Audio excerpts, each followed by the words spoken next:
Hello दोस्तों। तो आप सभी का स्वागत है हमारे YouTube चैनल देहाती इंग्लिश क्लासेस में। तो हम लोगों ने पिछले कक्षा में क्या पढ़ा था? पिछले जो टाइप्स थे, टाइप वन में जो हम लोगों ने क्या पढ़ा था, टेंस के बारे में पढ़ा कि कितने प्रकार के टेंस होते हैं, प्रेजेंट टेंस, पास्ट टेंस और फ्यूचर टेंस। फिर हमने जाना था कि उसके चार टाइप्स होते हैं, इंडिफिनिट, कॉन्टिन्यूअस, परफेक्ट और परफेक्ट कॉन्टिन्यूअस। फिर हम लोगों ने यह भी जाना था कि वर्ब क्या होते हैं, वर्ब के फॉर्म्स क्या होते हैं, हेल्पिंग वर्ब्स क्या होते हैं, सब्जेक्ट क्या होते हैं और ऑब्जेक्ट क्या होते हैं। ठीक है दोस्तों, तो आज हम लोग जानेंगे कि हेल्पिंग वर्ब्स का किस सब्जेक्ट के साथ किस हेल्पिंग वर्ब्स का प्रयोग होगा और कौन से टेंस में कौन से हेल्पिंग वर्ब का प्रयोग होगा। ठीक है दोस्तों, तो बने रहे हमारे साथ। तो सबसे पहले देखिए हेल्पिंग वर्ब्स की बात करेंगे। तो हेल्पिंग वर्ब्स की जब हम बात करते हैं ना, तो प्रेजेंट टेंस, तो प्रेजेंट टेंस में हमको इंडिफिनिट टेंस भी पढ़ना पड़ेगा, कॉन्टिन्यूअस टेंस भी पढ़ना पड़ेगा, परफेक्ट और परफेक्ट कॉन्टिन्यूअस पढ़ना पड़ेगा। जब हम लोग इंडिफिनिट पढ़ेंगे, प्रेजेंट का इंडिफिनिट पढ़ेंगे ना, तो नेगेटिव सेंटेंस और इंट्रोगेटिव सेंटेंस में, नेगेटिव सेंटेंस और इंट्रोगेटिव सेंटेंस में ये क्या होते हैं, नेगेटिव और इंट्रोगेटिव, हम लोग चर्चा करेंगे जब हम लोग प्रेजेंट इंडिफिनिट पढ़ेंगे। तो प्रेजेंट इंडिफिनिट जब पढ़ेंगे तो नेगेटिव और इंट्रोगेटिव सेंटेंस में हमारा डू और डज हेल्पिंग वर्ब का प्रयोग होगा। कॉन्टिन्यूअस के साथ इज आएगा, एम आएगा या आर आएगा सब्जेक्ट के अनुसार। ठीक है, फिर जब लोग परफेक्ट पढ़ेंगे और परफेक्ट कॉन्टिन्यूअस पढ़ेंगे तो सब्जेक्ट के अकॉर्डिंग ही हमारा हैव लगेगा या फिर हैज लगेगा।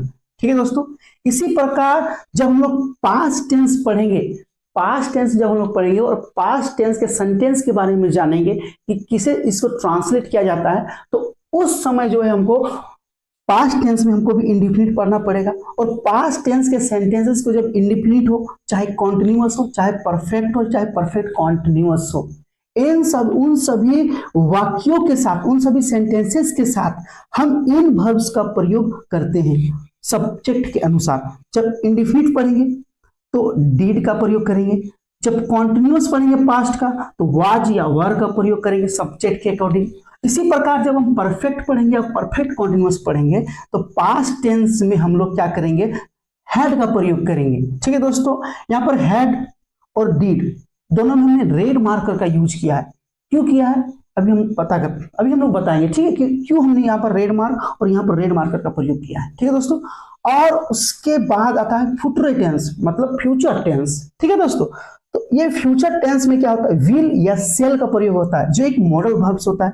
ठीक है, और ये जो होता है इसका फ्यूचर टेंस में प्रयोग किया जाता है। ठीक है, तो सबसे पहले हम लोगों ने जाना कि कौन टेंस में कौन से हेल्पिंग वर्ब्स का प्रयोग किया जाता है सेंटेंसेस में। ठीक है, मेन वर्ब का भी प्रयोग होता है, तो मेन वर्ब के बारे में हम लोग चर्चा करेंगे इसके जस्ट आगे। ठीक है, तो बने रहे। तो सबसे पहले हम लोग बात करें सब्जेक्ट के बारे में कि कौन से सब्जेक्ट के साथ कौन सा हेल्पिंग वर्ब आता है। ठीक है, कौन से सब्जेक्ट के साथ कौन सा हेल्पिंग वर्ब आता है। तो सबसे पहले सब्जेक्ट ले लेते हैं, ही, सी और सिंगुलर नाउन। तो इन सभी के साथ हमारा डज आएगा, हैज आएगा, इज आएगा, वाज आएगा, डीड आएगा और हैड आएगा। ठीक है दोस्तों, यू जब सब्जेक्ट में यू रहे, वी रहे, दे रहे और प्लूरल नाउन रहे, तब हेल्पिंग वर्ब्स के रूप में यहां पर डू आएगा या आर आएगा, हैव आएगा, वर आएगा, डीड आएगा, हैड आएगा टेंस के अनुसार। ठीक है, और जब सब्जेक्ट में आए रहे तो इसके साथ डू का प्रयोग करेंगे, हैव का प्रयोग करेंगे, एम, वाज, डीड और हैड।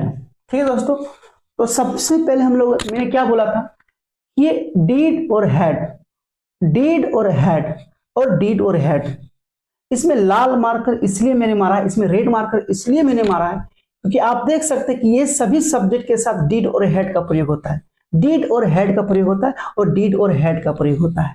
ठीक है, ये कभी सब्जेक्ट के अनुसार नहीं बदलते। ठीक है, लेकिन हम यहां देख सकते हैं कि जब हम ही लगाएं, सी लगाएं, सिंगुलर नाउन लगाएं, तो यहां पर डज लगा है और यहां पर डू लगा है, यहां पर हैज लगा है और यहां पर हैव लगा है। यानी कि ये तो है मेरा किसका है, ये देख सकते हैं कि डू और डज क्या है, इंडिफिनिट टेंस का है, लेकिन सब्जेक्ट के अनुसार यहां पर डज लगा है और सब्जेक्ट के अनुसार यहां पर डू लगा है, बदल गया, एक्स नहीं लगा हुआ है, ठीक है। और इसी प्रकार से जब हम इज एम आर पढ़ते हैं तो यहां पर देखिए इज आया है, यहां पर देखिए इज आया है, लेकिन यहां पर इन सब्जेक्ट के साथ आर आया है, ठीक है दोस्तों। इसी प्रकार से ही इन सब हेल्पिंग वर्ब्स का देखिए जगह प्लेस जो है अलग अलग सब्जेक्ट के साथ अलग अलग हेल्पिंग वर्ब आया है, लेकिन डिड और हैड और डिड और हैड का आया ही नहीं। ये सबके साथ उसी तरह से व्यवहार करता है, उसी के साथ बिहेव करता है और सबके साथ उसी तरह से लगता है, ठीक है, सबके साथ ये चेंज नहीं होते कभी, इसलिए हमने इसमें रेड मार्क लगाए हैं। और क्या आपको पता है कि हमने ही, सी और सिंगुलर नाउन के साथ डज ही क्यों लगाया, डू क्यों नहीं लगाया, हमने हैज क्यों लगाया, हैव क्यों नहीं लगाया इसकी जगह पर, हमने इज ही क्यों लगाया है, हमने आर क्यों नहीं लगाया, या फिर हमने यू, वी, दे और ये प्लूरल नाउन इन सब्जेक्ट के साथ में हम लोगों ने डू ही क्यों लगाया है, ये डज को क्यों लगाया यहां पर हमने आर ही क्यों लगाया, ये इज भी तो आ सकता था यहां पर, हम लोगों ने हैव ही क्यों लगाया है, हैज भी तो आ सकता था यहां पर। तो इसके पीछे क्या लॉजिक है कि हमने इन सब्जेक्ट के साथ इन्हीं हेल्पिंग वर्ब का प्रयोग किया है, तो इसके पीछे भी कुछ लॉजिक है। चलिए हम लोग उस लॉजिक के बारे में जानते हैं कि क्यों इन सब्जेक्ट के साथ इन्हीं हेल्पिंग वर्ब्स का प्रयोग किया जाता है। साथ ही साथ हम लोग ये भी जानेंगे कि मेन वर्ब्स का प्रयोग कैसे किया जाता है, ठीक है दोस्तों। चलिए तो आगे बढ़ते हैं, आगे पता करते हैं क्यों ऐसा हुआ। तो चलिए समझते हैं कि अब उसके पीछे क्या लॉजिक है। तो हम लोग जानते हैं कि सिंगुलर के बारे में, सिंगुलर नाउन और प्लूरल नाउन के बारे में जानते हैं। सिंगुलर का मतलब होता है एक, सिंगल, और प्लूरल का मतलब क्या होता है, एक से अधिक, ठीक है दोस्तों। तो सबसे पहले देखिए यहां पर सिंगुलर नाउन होता है, सिंगुलर सब्जेक्ट होते हैं और सिंगुलर वर्ब भी होते हैं। इसी पर प्लूरल नाउन भी होते हैं, प्लूरल सब्जेक्ट भी होते हैं और प्लूरल वर्ब भी होते हैं, ठीक है। तो सबसे पहले अगर हम बात करें सिंगुलर नाउन की, किसकी बात करें, सिंगुलर नाउन की, देख सकते हैं सिंगुलर नाउन में चेयर, बुक, ट्री और टेबल। चेयर का मतलब कुर्सी, बुक, ट्री, टेबल, ये जो है ये क्या है, सिंगुलर नाउन है। जब हमको नाउन हो सिंगुलर में, क्या हो सिंगुलर में, जब सिंगुलर में नाउन हो और सिंगुलर नाउन को जब हमको प्लूरल नाउन बनाना रहता है तो हमें अच्छे से पता है, या फिर नहीं भी पता है तो याद रखिएगा कि कभी भी सिंगुलर नाउन हो तो उसको प्लूरल नाउन बनाने के लिए लास्ट में क्या जोड़ते हैं, एस जोड़ते हैं। प्लूरल नाउन बनाए तो चेयर को यदि हम बनाए प्लूरल नाउन तो क्या बन गया, चेयर्स। बुक को प्लूरल नाउन बनाए तो क्या बन गया, बुक्स। ट्री को प्लूरल नाउन क्या, ट्री को सिंगुलर नाउन से प्लूरल में अगर बनाए तो क्या बन गया, ट्रीज। सबके पीछे एस लगा हुआ है, ठीक है। तो जब हम किसी नाउन को सिंगुलर से प्लूरल बनाते हैं तो उसमें एस लगाते हैं, एस लगाते हैं, एस लगाते हैं। लेकिन जब हम किसी सिंगुलर वर्ब को, सिंगुलर वर्ब क्या होता है पता है, ये मेन वर्ब की पहले हम बात करते हैं, ये प्लूरल वर्ब, ठीक है। तो सबसे पहले हम मेन वर्ब की बात करते हैं, ये सब मेन वर्ब है, ये सब क्या है, मेन वर्ब। तो जब हमने नाउन में जब हमने बनाया सिंगुलर से प्लूरल तो हमने एस लगाया, ठीक है। लेकिन जब वर्ब की बारी आती है तो वर्ब क्या होता है पता है, सिंगुलर वर्ब में एस लगता है, सिंगुलर मेन वर्ब में एस लगता है। देखिए गोज, प्लेज, रन्स, रीड्स, अगर इनके पीछे एस नहीं लगा हो, यहां देखिए गो, प्ले, रन, रीड, क्या इसमें लास्ट में एस लगा हुआ है, तो जब इसके लास्ट में एस ना लगा हुआ हो या ई एस ना लगा हुआ हो तो ये तब प्लूरल वर्ब कहलाते हैं। यानी कि जितने भी वर्ब वन फॉर्म्स होते हैं ना वो हमारे प्लूरल होते हैं। देखिए वर्ब वन, जितने भी वर्ब वन फॉर्म्स होते हैं वो हमारे प्लूरल वर्ब होते हैं मेन वर्ब के रूप में, ठीक है। और ये जो सिंगुलर वर्ब होते हैं, वर्ब फाइव जो होते हैं ना वो सिंगुलर होते हैं। प्लूरल से हम जब सिंगुलर बनाएंगे तो हम एस लगाएंगे। उल्टा, इसका उल्टा, नाउन का उल्टा, देखिए नाउन का तो उल्टा ही है ना, यहां पर प्लूरल में एस लगा हुआ है लेकिन यहाँ पर प्लूरल वर्ब में एस नहीं लगा हुआ है। इसमें अगर यदि हम एस लगा देते हैं तो ये क्या बन जाता है, वर्ब 5 बन जाता है। समझे बात की। और ये जो वर्ब 5 जो होता है मेरा, ये क्या होते हैं, सिंगुलर वर्ब होते हैं, ठीक है। और ये वर्ब 1 क्या होता है मेरा, प्लूरल वर्ब होता है। यहां तक बात समझ गए दोस्तों। इसी प्रकार से सिंगुलर सब्जेक्ट होता है। क्या होता है, सिंगुलर सब्जेक्ट। तो देखिए सबसे पहले सिंगुलर सब्जेक्ट, आई का मतलब क्या आता है, मैं, यानी सिंगल, मैं अकेला। अगर मैं बोलूंगा कि मैं एक डॉक्टर हूं, आई एम ए डॉक्टर, लेकिन यही यदि यदि हम एक से अधिक हो तो क्या बोलेंगे, हम लोग डॉक्टर हैं, यानी कि हम लोग प्लूरल बन गए। पहले मैं एक अकेला डॉक्टर था, लेकिन अब हम मेरे साथ और दो ठो आ गए, तो क्या हो गया, प्लूरल बन गए। तो प्लूरल अब क्या बोलेंगे, अब नहीं बोलेंगे मैं डॉक्टर हूं, अब क्या बोलेंगे कि हम लोग डॉक्टर हैं। तो क्या हो जाएगा, वी। पहले सिंगुलर सब्जेक्ट था आई, लेकिन एक से अधिक हुआ वी, हम लोग, तो क्या हुआ, प्लूरल सब्जेक्ट बना कि नहीं बना। ठीक है दोस्तों। इसी प्रकार से बोलेंगे वह, ही या सी का मतलब क्या था, वह। बोलेंगे वह शिक्षक है, तो क्या बोलेंगे, ही इज ए टीचर। लेकिन वही व्यक्ति अगर वह के जगह पर, एक व्यक्ति के जगह पर या एक पर्सन के जगह पर यदि दो पर्सन स्टैंड हो, या दो, एक से अधिक, दो, तीन, चार हो, तो ये नहीं बोलेंगे कि वह डॉक्टर है, तो क्या बोलेंगे, या फिर वह शिक्षक है, ऐसा तो नहीं बोलेंगे। तब क्या बोलेंगे कि वे लोग शिक्षक हैं, दे आर टीचर्स। या फिर क्या बोलेंगे, दे आर डॉक्टर्स, यानी कि दे प्लूरल सब्जेक्ट, दे का मतलब वे लोग, यानी कि प्लूरल सब्जेक्ट हो गया। यू का मतलब जब आप लोग या तुम लोग का सेंस देता है तो उसका मतलब क्या होता है, प्लूरल सब्जेक्ट होता है। बात समझ गए। और यू जब आप या तुम का सेंस देता है तब ये सिंगुलर सब्जेक्ट होता है। तो अच्छा से समझ में आ गया कि सिंगुलर सब्जेक्ट क्या होते हैं और प्लूरल सब्जेक्ट क्या होते हैं। सिंगुलर सब्जेक्ट मतलब अकेला, ही का मतलब वो तो ही अकेला है, सी का मतलब हुआ तो वह अकेला है। इसी प्रकार से देखिए प्लूरल सब्जेक्ट, वी का मतलब हम लोग, एक से अधिक, तो ये प्लूरल सब्जेक्ट हो गया। दे, वे लोग, एक से अधिक, तो प्लूरल सब्जेक्ट हो गया। और ये देखिए यू का मतलब आप लोग या तुम लोग। तो इसी प्रकार से सिंगुलर वर्ब में हेल्पिंग वर्ब जो होते हैं ना, ये सब सिंगुलर हेल्पिंग वर्ब होते हैं। इज, एम, हैज, डज और वाज, ये सभी क्या होते हैं, सिंगुलर हेल्पिंग वर्ब होते हैं। ठीक है। और प्लूरल हेल्पिंग वर्ब क्या होते हैं, इज है तो प्लूरल हो गया आर, यहां पर एम सिंगुलर है, ठीक है, लेकिन यहां पर देखिए हैज है तो इसका हैज का प्लूरल क्या होता है, हैव। इसी प्रकार यदि डज है तो डज का प्लूरल क्या हो गया, डू।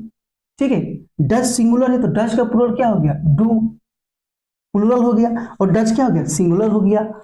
वाज क्या है मेरा, तो वाज है सिंगुलर, तो वाज का प्लूरल क्या होता है, वर। तो समझे बात को यहां पर कि सिंगुलर वर्ब हेल्पिंग वर्ब में इज, एम, हैज, डज और वाज, ये सभी क्या होते हैं, सिंगुलर हेल्पिंग वर्ब होते हैं। और हेल्पिंग वर्ब में यदि प्लूरल वर्ब की बात करें तो आर, हैव, डू, वर, ये सब प्लूरल हेल्पिंग वर्ब होते हैं। और ये तो मैंने वर्ब 1 और ये जो है वर्ब 5, ये तो दोनों समझा ही दिया कि ये प्लूरल सब्जेक्ट होते हैं। एस ना लगा हो तो प्लूरल सब्जेक्ट, और एस लगा हो तो सिंगुलर सब्जेक्ट। ठीक है। तो अच्छे से समझ लिया यहां पर हमने कि सिंगुलर नाउन क्या होते हैं, सिंगुलर सब्जेक्ट क्या होते हैं, सिंगुलर वर्ब क्या होते हैं। हमने अच्छे से समझ लिया कि प्लूरल नाउन क्या होता है, प्लूरल सब्जेक्ट क्या होता है और प्लूरल वर्ब क्या होता है, अच्छे से समझ लिया। तो इसके पीछे लॉजिक ये है कि ये देखिए सिंगुलर सब्जेक्ट जो है ना वो अपने साथ सिंगुलर वर्ब लेंगे। ये देखिए सिंगुलर सब्जेक्ट क्या बोले, ही, सी, इट और राजू, क्या है ये सब सिंगुलर सब्जेक्ट है। तो ये जो सिंगुलर सब्जेक्ट है अपने साथ में ये सिंगुलर वर्ब लेंगे। राजू ये हमारा पार्टनर का नाम है, ये सिंगुलर सब्जेक्ट। तो सिंगुलर सब्जेक्ट क्या होता है, सिंगुलर वर्ब का प्रयोग होता है, सिंगुलर सब्जेक्ट के साथ सिंगुलर वर्ब का प्रयोग होता है। ठीक है। तो देखिए सिंगुलर वह, ही, सी, इट और राजू सिंगुलर सब्जेक्ट है। तो इन सभी के साथ क्या हम लोग सिंगुलर वर्ब का प्रयोग करते हैं, इज का, हैज का, डज का, वाज का, यानी कि सिंगुलर सब्जेक्ट के साथ सिंगुलर वर्ब। ठीक है। और इसके साथ मेन वर्ब प्रेजेंट इंडेफिनिट में करेंगे वर्ब 5 के रूप में, ठीक है, गोज, प्लेस, रन्स, रीड्स, ये सब, यानी कि सिंगुलर सब्जेक्ट है इसलिए सिंगुलर वर्ब, इसके पीछे यही लॉजिक है। और उसके बाद यदि प्लूरल सब्जेक्ट है, यू, वी, दे, यहां पर यू में मैंने मार्क करके रखा है क्योंकि यू क्या होता है, सिंगुलर और प्लूरल दोनों में प्रयोग होता है, लेकिन यहां पर सिंगुलर यू का प्रयोग चाहे सिंगुलर में हो चाहे प्लूरल में हो, हम हमेशा यही है प्लूरल वर्ब्स का प्रयोग करते हैं, चाहे सिंगुलर हो चाहे प्लूरल, हमेशा प्लूरल वर्ब का ही प्रयोग करते हैं, यही सब वर्ब का प्रयोग करते हैं। वी का मतलब क्या था हम लोग, और दे का मतलब क्या था वे लोग, तो ये क्या गया प्लूरल सब्जेक्ट, तो प्लूरल सब्जेक्ट के साथ ये प्लूरल वर्ब आ गया। देखिए ये प्लूरल वर्ब आया कि नहीं आया, प्लूरल सब्जेक्ट तो plural verb are, have, do, were, go, play, read, run, यानी कि सिंगुलर सब्जेक्ट के साथ सिंगुलर वर्ब और प्लूरल सब्जेक्ट के साथ प्लूरल वर्ब आएगा, यही इसके पीछे लॉजिक है, ठीक है। और देखिए लेकिन एक्सेप्शन क्या होता है, हर चीज में कुछ ना कुछ एक एक्सेप्शन होता है, तो इसी प्रकार से इसमें भी एक एक्सेप्शन है कि आई क्या है, आई एक सिंगुलर है, तो आई क्या होता है मैं, तो क्या एक सिंगुलर है सब्जेक्ट है, लेकिन इसके साथ क्या आता है एम और वाज, ठीक है, एम और वाज, एम और वाज ये तो सिंगुलर वर्ब है, मेरा सिंगुलर हेल्पिंग वर्ब है तो आया है, लेकिन ये क्या करता है, ये देखिए हैव क्या है प्लूरल वर्ब, लेकिन अपने साथ प्लूरल ले लिया है, सिंगुलर होके क्या ले लिया है प्लूरल ले लिया है, खचखच हो गया थोड़ा सा, है ना, लेकिन क्या करेंगे इसमें थोड़ा सा अपवाद है तो मानना पड़ता है। और यहाँ पर क्या है डू प्लूरल, लेकिन अपने साथ ये सिंगुलर वाला क्या लेता है प्लूरल ले लेता है, तो ले लो भाई तुम लेने का शौक है तो। यहाँ पर क्या है गो, प्ले, रीड, रन, ये सब क्या है प्लूरल वर्ब, लेकिन इस सिंगुलर होते हुए बोले रहा प्लूरल लेंगे तो ये प्लूरल अपने साथ लेता है, यही इसके पीछे क्या है एक्सेप्शन है, ठीक है। बाकी सारा जो लॉजिक था इसके पीछे मैंने आपके सामने रख दिया। हम लोगों ने आज टेंस का जो इंट्रोडक्शन पार्ट होता है पार्ट 1 और पार्ट 2 आज ये दोनों कंप्लीट कर लिया, ये टेंस कितने प्रकार के होते हैं, वर्ब फॉर्म्स क्या होते हैं, ठीक है, हेल्पिंग वर्ब्स क्या होते हैं, क्या सब्जेक्ट होता है, क्या ऑब्जेक्ट होता है, कौन से सब्जेक्ट के साथ कौन सा हेल्पिंग वर्ब आएगा, कौन सा सिंगुलर सब्जेक्ट होता है, कौन सा प्लूरल सब्जेक्ट होता है, कौन सा सिंगुलर सब्जेक्ट होता है और कौन सा सिंगुलर वर्ब होता है, कौन सा प्लूरल वर्ब होता है। तो सिंगुलर सब्जेक्ट के साथ सिंगुलर वर्ब, प्लूरल सब्जेक्ट के साथ प्लूरल वर्ब, एक्सेप्शन किसमें रह गया आई और यू में, और यू क्या होता है सिंगुलर हो या प्लूरल हो उसके साथ हमेशा प्लूरल वर्ब लगता है। तो आज हम लोगों ने अपना इंट्रोडक्शन चैप्टर जो है कंप्लीट कर लिया है, और कल जो है हमने जितना भी इंट्रोडक्शन पढ़ना था टेंस के बारे में, जो भी हमको चीजें जाननी थी टेंस पढ़ने से पहले वो सारी चीजें हम लोगों ने जान लिया आज, ठीक है। अब हम लोग मिलेंगे नेक्स्ट वीडियो में, और नेक्स्ट वीडियो में पढ़ेंगे प्रेजेंट इंडेफिनिट, प्रेजेंट टेंस के साथ मैं लेकर आऊंगा, इंडेफिनिट पढ़ेंगे, कॉन्टिन्यूअस पढ़ेंगे, परफेक्ट और परफेक्ट कॉन्टिन्यूअस, इसी तरह से करके मेरा एकदम एक एक चीज बेसिक से लेकर एकदम पूरा एडवांस तक मैं चीजें को लेकर जाऊंगा, ठीक है दोस्तों। अगर आप नए हैं तो हमारे साथ जुड़े रहे, और हमारे साथ जुड़ने के लिए बहुत बहुत धन्यवाद।